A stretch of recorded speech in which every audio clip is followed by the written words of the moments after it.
ඉතාම අභියෝගාත්මක අවස්ථාවක තීරණාත්මක අවස්ථාවක මේ අයවැය ඉදිරිපත් වෙන්නේ ජාත්‍යන්තර මූල්‍ය අරමුදලේ වැඩසටහන තුල අපි එකඟ වෙලා තිබෙනවා 2024 වසර තුල ප්‍රාථමික අයවැය අතිරික්තයක් ඇති කර ගන්නවා. අනුව මේ රාජ්‍ය ආදායම ඉහළ නංවා ගැනීම කියන කාරණාවේදී ප්‍රධාන වශයෙන්ම අවධානය යොමු වෙන්නේ බදු වලට. ඒ අනුව බදු සංශෝධන ගණනාවක්ම පසුගිය කාල සීමාව තුල සිදු කළා. ඒ අනුව දැන් වැට් බද්දත් ඉහළ නැංගුවා 115 ඉඳන් 118 වෙනකම්. ඇතැම් ආර්ථික විශ්ලේෂකයින්ගේ මතය බවට පත් වෙලා තියෙන්නේ මේ සංකෝචනය වන ආර්ථිකයකින් බදු අය කර ගැනීමේදී මේ බදු ඉලක්ක ප්‍රායෝගික වෙන එකක් නැහැ කියන මතය විශේෂයෙන්ම ඉදිරියේදී ව්‍යාපාර දියුණුවක් සංකෝචනය වන පසුබිම තුල ප්‍රමාණවත් අයුරින් දක්ින්නට නොලැබෙයි කියන පුරවකථනයත් එක්ක ඔබේ කියවීම මොකක්ද මෙවර අයවැයේදී අතිරික්තයක් ඇති කර ගැනීම කියන එක සැබවින්ම ප්‍රායෝගික ඉලක්කයක් බවට පත් වෙයි. මේ අයවැය මෙවර අයවැය මේ ඉදිරිපත් කරන්න හදන 2024ට මං හිතන්නේ සාමාන්‍ය තත්වයක් ඉදක ඉඳලා නෙමෙයි. මොකද හේතුව අසාමාන්‍ය තත්වයක් අර්බුදකාරී තත්වයක්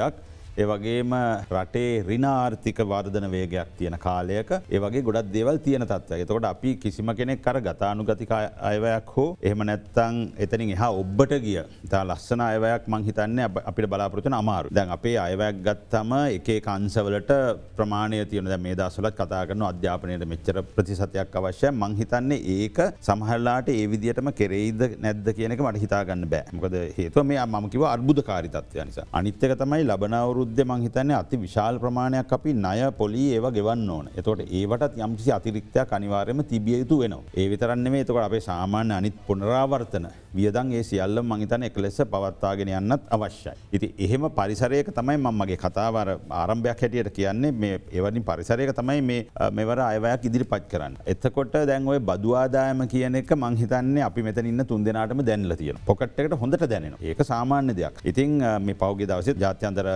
අරමුදල කියලා 103කින් වැඩි කරා. මොකද ඒකට හේතුව තමයි ඒ ඉලක්කගත ආදායම සහ ඇත්තටම හම්බෙන ආදායම අතර තියෙන පරතරය. ඒක තමයි හේතුව. නමුත් ඒක අපි කෙසේ පියවා ගන්නවද කියන එක තමයි අපි හිතන්න ඕන. නමුත් මේ දක්වා බදු ආදායම් කිසිම හේතුවකින් මම දන්නා පරිදි බදු ආදායම ඒ ඉලක්කගත ආදායම ඉක්මවන්න අමාරුයි. ඒකට විවිධ හේතු තියෙනවා. බදු නෙට් එක පුළුවන් තරම් වැඩි කරලා අපි දන්න ගොඩාක් අය ඉන්නවා බදු නොගෙවන අය. අපිට වඩා ගොඩාක් සමහරලාට උන් ආදායම් උපයනවා. නමුත් ඒ බදු නෙට් එකට මොකක් හරි හේතුවක් නිසා ඔවුන් සම්බන්ධ වෙලා නැහැ. සම්බන්ධ කරගෙන නැහැ. ඒක තමයි අවාසනාව. මොකද මේ සිස්ටම් ඩ්‍රිවන් එකක් තමයි අපේ සිස්ටම් එක තමයි හැදෙන්න ඕන.